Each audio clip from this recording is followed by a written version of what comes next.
segunda categoría también constituyen un pago definitivo. Y la variación y quizás el tema nuevo y discutible es el tema de la enajenación de los inmuebles que realicen los propietarios. Como ustedes saben, la enajenación de un inmueble constituye una ganancia de capital. Y entonces las reglas que se han dado este año, avanzamos a la siguiente, van por el siguiente punto. Hasta 2 ventas de inmuebles que realice una persona natural constituye renta de segunda categoría. Pero la tercera venta de un inmueble que realice la persona natural ya no tiene una ganancia de capital por segunda categoría, sino ya estaría obteniendo una renta empresarial. ¿Bien? El otro punto es, hay un cruce en el tema de las normas, porque la ley del impuesto a la renta ha indicado claramente que en los casos de enajenación de inmuebles, en el artículo 84A, el enajenante, o sea, la persona natural, debe abonar con carácter de pago definitivo el monto que resulte de aplicar desde la tasa de 6.25 sobre el importe que resulte de deducir el 20% de la renta bruta. Hasta ahí estamos bien, estamos claros, la norma me está diciendo pago el 6.25 y sobre la renta bruta, ¿okay?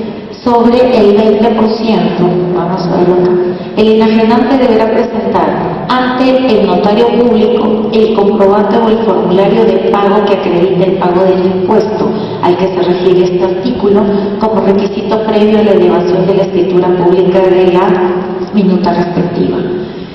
Recuerden un tema, rentas de segunda categoría, tengo una renta bruta, deduzco 20% y obtengo renta neta.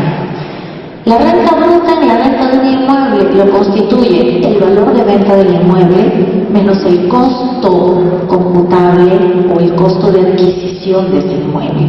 La diferencia de eso recién me da la renta bruta. Y a esa renta bruta le deduzco el 20% para obtener la renta neta. A esa renta neta es que le aplico el 6.25% y es lo que yo tendría que pagar para poder hacer lo que dice este artículo, presentar al notario público el comprobante o el formulario de pago que acredite el pago del impuesto. ¿Con qué objetivo? Con el objetivo de que se eleve escritura pública la minuta respectiva. Sin embargo, el reglamento no se ha modificado, el reglamento de la ley de renta. Y el reglamento de la ley de renta sigue hablando de un pago a cuenta. Recuerda que hasta el año pasado lo que había era un pago a cuenta, 0.5%, ¿okay?, del valor de venta. Y era un pago a cuenta, como su nombre lo dice. Ahora no, ahora estamos hablando de un pago definitivo. Y no hay una congruencia en la redacción porque, al parecer, cuando cambiaron el reglamento de la ley de renta se olvidaron de modificar este artículo. Pero lo más peligroso está por el lado de que, como digo en mi diapositiva, la retención, en este caso no hay retención, en el caso de enajenación de inmuebles lo que hay es un pago directo. Y este pago directo tiene un problema porque, ¿qué es lo que voy a aplicar? ¿El artículo 84A que dice que es pago definitivo o voy a aplicar el reglamento que dice que es pago a cuenta? De hecho que no vamos a aplicar el reglamento porque lo que tiene primacía sobre el reglamento es la ley. Entonces sabemos que vamos a hacer un pago definitivo. El problema es que en ningún artículo de la ley de renta se ha definido si es que en este caso de enajenación de inmuebles se rige por el criterio de lo percibido o por el criterio de lo delegado, o ya no rige ninguno de esos dos criterios.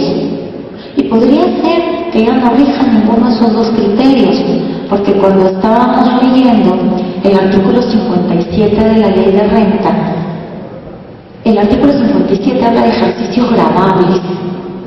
Y dice, el ejercicio gravable comienza el 1 de enero y finaliza el 31 de diciembre.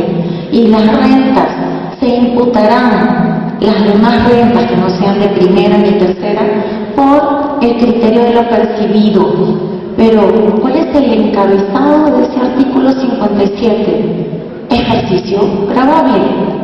cuando antes sumábamos las rentas de segunda categoría en todo el ejercicio gravable. Ahora resulta que ya no estoy trabajando con ejercicios gravables, estoy manejando el tema por pagos definitivos con ocasión de cada operación de renta de segunda categoría, o me retienen en la fuente los pagadores de la renta, o yo hago mi pago directo cuando enajeno un inmueble, ¿sí? Entonces, ¿qué pasaría si yo vendo el inmueble y quedo con mi cliente para pagarlo en 5 años? Porque yo puedo adoptar esta situación. ¿Qué tendré que hacer en ese caso? Según esta norma, si yo no acredito el pago del impuesto del 6.25 de la renta neta, no podré elevar a escritura pública, ¿no es cierto?, la compra-venta del inmueble. Ese vacío está en el aire, sí, y quienes tienen los problemas ahorita son los notarios, porque como hay un parrafito que dice que son responsables solidarios, es un gran problema lo que está sucediendo ahora. Ahora, ¿qué es lo lógico y qué es lo mejor? Obviamente que sea el que enajenó el inmueble, el que pague el 6.25, ¿bien? Aunque no le hayan pagado el valor del inmueble, si es que deseara que se eleve escritura pública, ¿bien? Eso es un punto que el Colegio de Notarios entiende que ha llevado una consulta a SUNAT para saber qué dice. Y luego SUNAT, avanzamos la siguiente, de aclarar el tema, SUNAT publicó una resolución de superintendencia, que fue la 014-2009, y esta resolución de superintendencia se limitó a decir lo siguiente: el pago debe hacerse hasta el mes siguiente de percibida la renta por la enajenación del inmueble, que no me dijo nada finalmente, ¿sí? Tampoco me está respondiendo el problema, no está resolviendo la duda. Entonces, este es uno de los vacíos que en rentas de segunda categoría esperamos que se dilucide rápidamente para evitar problemas de intereses, de multas o moras, etcétera, que se podrían estar incurriendo, ¿no? Avanzamos. Otro tema importante en esta ley 29.308 es el retorno del concepto de habitualidad en la venta de inmuebles. Como les dije al inicio, ahora, si yo soy habitual como persona natural en la venta de inmuebles, es decir, que realicé 3 enajenaciones en un ejercicio, esa tercera enajenación ya no calificaría como rentas de segunda, sino como una renta empresarial, en cuyo caso le tendré que aplicar todas las normas relativas a rentas de tercera categoría. Lo mismo, la siguiente, ha pasado con las rentas de... la siguiente, por favor. La habitualidad, pero en el caso de acciones. En el caso de acciones tenemos entonces el tema de un retorno también a lo que era el concepto de 10 adquisiciones y 10 enajenaciones en un ejercicio. Claro que ahora el término está mejor utilizado, porque antes se hablaba de 10 compras y 10 ventas. Y cuando hablamos de compras y ventas, el término es más reducido. Cuando hablamos de enajenaciones, el concepto es más amplio y es lo que siempre ha querido decir el legislador. Y cuando habla de adquisiciones, de la misma forma. ¿Por qué? Porque una enajenación no necesariamente es una venta. Una enajenación es una venta, es una permuta, es una dación en pago, es una, inclusive, una entrega de título gratuito, etc. Entonces, eso es lo que vamos a trabajar a partir de este año como concepto. De hecho, que tengo ahí algunas interrogantes, porque la norma no ha definido absolutamente nada respecto de si, por ejemplo, las operaciones exoneradas, ¿no?, relativas a las acciones entran en el cómputo de esas 10 adquisiciones o de esas 10 operaciones de adquisiciones y enajenaciones. Lo que dice también esta ley es que ganada la habitualidad el ejercicio siguiente se empieza nuevamente. En el caso del inmueble, ganada la habitualidad, tenemos que esperar 2 años siguientes que no haya enajenación para volver a perder la habitualidad. Entonces esas son nuevas reglas que se han incluido para este ejercicio 2009.